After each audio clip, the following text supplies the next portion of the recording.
दर्शकों को रमन रावल का नमस्कार। मध्य प्रदेश भाजपा की राजनीति में एक बार फिर से उबाल और गर्माहट महसूस की जा रही है। पिछले करीब हफ्ते 10 दिन से जो गतिविधियां चल रही है मध्य प्रदेश की राजधानी भोपाल में, उसे लेकर अलग अलग तरह की अटकलें और अनुमान सामने आ रहे हैं।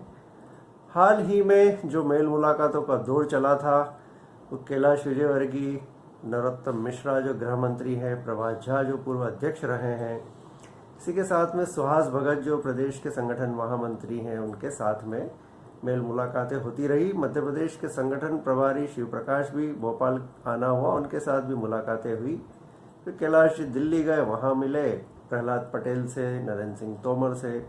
इसे लेकर काफी हलचल मचती रही। हालांकि इसी के साथ में इस मामले का पटाक्षेप होना मान लिया गया जब कैलाश विजयवर्गीय और नरोत्तम मिश्रा की ओर से और वी डी शर्मा की ओर से, तमाम भाजपा नेताओं की ओर से ये बयान आया कि ये मेल मुलाकातें बहुत राजनीतिक शिष्टाचारवश है, स्वाभाविक है, नेताओं के आपस में मुलाकात हो रही, लेकिन इसका किसी परिवर्तन, किसी और भी गतिविधि से कोई सरोकार नहीं है।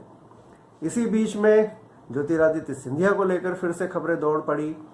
जैसा कि सब जानते हैं, ज्योतिरादित्य सिंधिया मार्च 2020 में कांग्रेस छोड़कर भाजपा में आए। उनके साथ उनके समर्थक विधायक भी आए, फिर उपचुनाव हुए, फिर से वे मंत्री बने। इस समय फिर वे भाजपा में घुल मिल गए हैं। ज्योतिरादित्य सिंधिया इस समय विदेश यात्रा पर हैं। 10 जून को वे संभवतः भोपाल लौट रहे हैं और इसी बीच में 8 जून को एक बार फिर से भोपाल में राजनीतिक हलचलें तेज हो गई। वहां भाजपा कार्यालय में मेल मुलाकातों का दौर शुरू हुआ तो फिर से ये बयान और अटकलें बाहर आने लगी हैं कि सिंधिया को लेकर कुछ होने वाला है। अनुमान एक तरफ ये लगाया जा रहा है कि ज्योतिरादित्य सिंधिया को मध्य प्रदेश भाजपा का अध्यक्ष बनाया जा रहा है। हालांकि जो लोग भाजपा की राजनीति को जानते हैं, संगठनात्मक ढांचे को जानते हैं, उसकी कार्यप्रणाली को जानते हैं, उनके लिए ये खबर कोई मायने नहीं रखती और वे समझ सकते हैं कि इस तरह का कोई परिवर्तन भाजपा इतनी आसानी से नहीं करती है।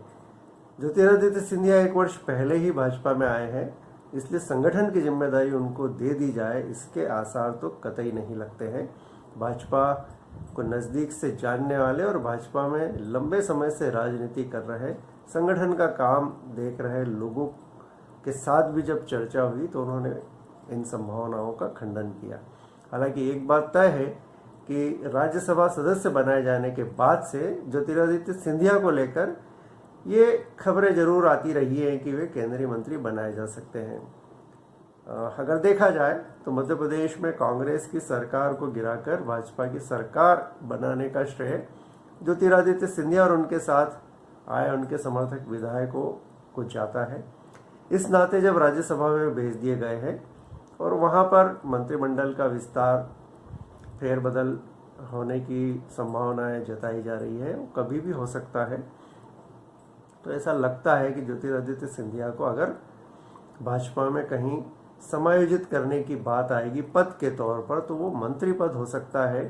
भाजपा में संगठन की जिम्मेदारी, खासकर प्रदेश का मुखिया बनाने की जिम्मेदारी सिंधिया को दे दी जाए। हाल फिलहाल ऐसे कोई आसार नजर नहीं आते हैं। चूंकि राजनीति है, राजनीति में उठापटक बहुत स्वाभाविक है, फेरबदल चलते रहते हैं। लेकिन शिवराज सिंह चौहान और वी डी शर्मा की जोड़ी जिस तरह से मध्य प्रदेश में भी काम कर रही है, दोनों के बीच में जिस तरह का तालमेल है और भाजपा संगठन की मजबूती पर जिस तरह से ध्यान देती है, उसमें सिंधिया को प्रदेश अध्यक्ष की जिम्मेदारी सौंपना फिलहाल तो दूर की कौड़ी है। वे केंद्रीय मंत्री बनाए जा सकते हैं। देखना दिलचस्प होगा कि ऐसा कब होता है।